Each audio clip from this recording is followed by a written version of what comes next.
네, 안녕하십니까. 신지식인 정인태입니다. 전 국립한국복지대학교 특임교수를 역임했습니다. 동정녀 출생 우주만물 창조신이 대통령이 된다고? 일단은 제가 그렇게 말하고 싶어요. 이 우주를 창조하고 만물을 창조한 그러한 신이 왜 정치를 합니까? 네, 정치할 이유가 없는 거예요. 그리고 중요한 건 뭐냐면 이런 우주 만물 창조신 동정녀 출생 이런 게 중요한 게 아닙니다. 항상 양심과 사랑을 실천하는 게 중요한 거예요. 우리가 신비주의에 빠지면 안 되는 겁니다. 그러니까 예를 들어서 이 박순애라는 교육부 장관이 이 장관이 만 5세 아동을 초등학교에 입학시키겠다라고 해가지고 이 국민들이 반발을 했어요. 아주 반발. 그래서 국민들이 물러나라고 반발을 하고 길바닥에 나와서 시위를 하고 많은 사람들이 목소리를 냈습니다. 그 노력의 결과 결국에는 사퇴를 하게 됩니다. 이렇게.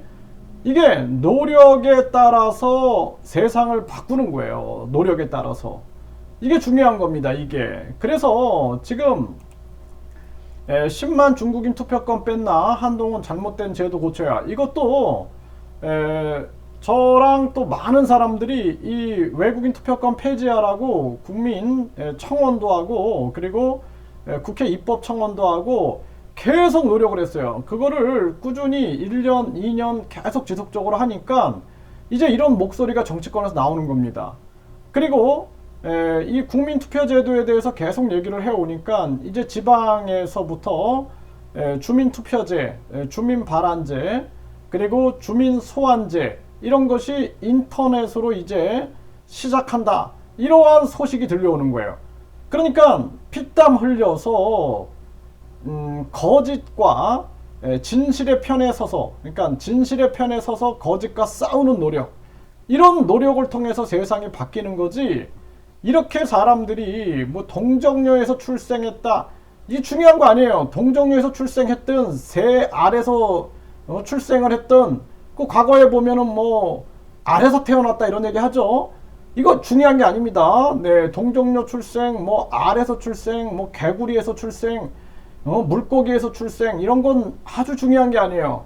아무런 의미가 없어요. 그거는 아무런 의미가 없고 우리가 가장 중요한 것은 사랑을 실천하고 양심을 실천하고 진실의 편에서 거짓과 싸우는 게 중요한 거예요. 이게 중요한 거예요. 이게. 그리고 우주 만물 창조신, 우주 만물 창조신이라고 외치는 자들이 수천 명이에요. 수천 명. 자기가 우주를 만들었다. 내가 사람을 만들었다. 내가 남자와 여자를 만들었다.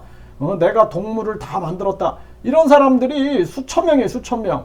그리고 이 사람들 주변에 한 500명, 600명 요 정도가 계속 바람잡이를 하는 거예요. 바람잡이.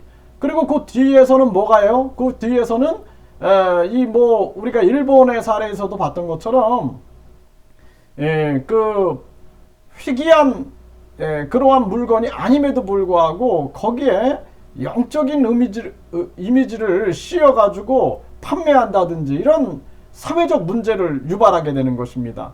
그래서 내가 종교범죄 가중처벌법을 얘기하는 거예요. 그 종교범죄 가중처벌법을 계속 얘기해가지고 노력하다 보면 나중에 그 법이 생겨요. 그 노력에 의해서 결과가 나타나는 게 중요하다는 거예요.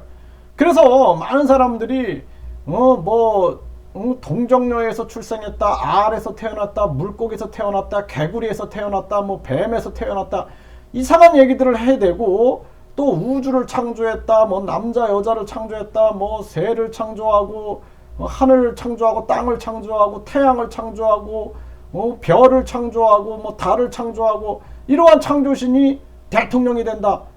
그래갖고 세상을 구한다.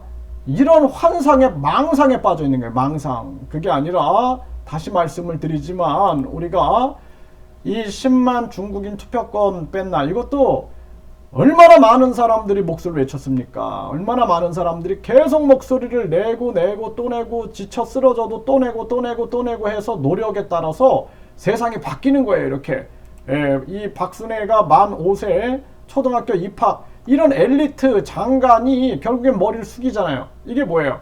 국민들이 진실의 편에서 거짓과 싸우는 것입니다. 진실의 편에서 거짓과 싸우는 거. 그래서 항상 보면은 종교 사기꾼들 뒤에는 항상 종교 사기꾼들 뒤에 바람잡이들이 있어요. 바람잡이들. 그 바람잡이들이 바람잡이를 해가지고 국민들을 속이는 거예요.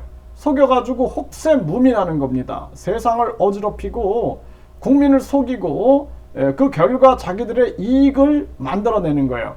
그리고 판단력과 그리고 심리가 불완전한 사람들이 거기에 빠져가지고 결국에는 많은 사람들이 고통에 빠지게 된다. 그래서 우리가 종교범죄 가중처벌법이 있어야 된다. 이렇게 말씀을 드립니다.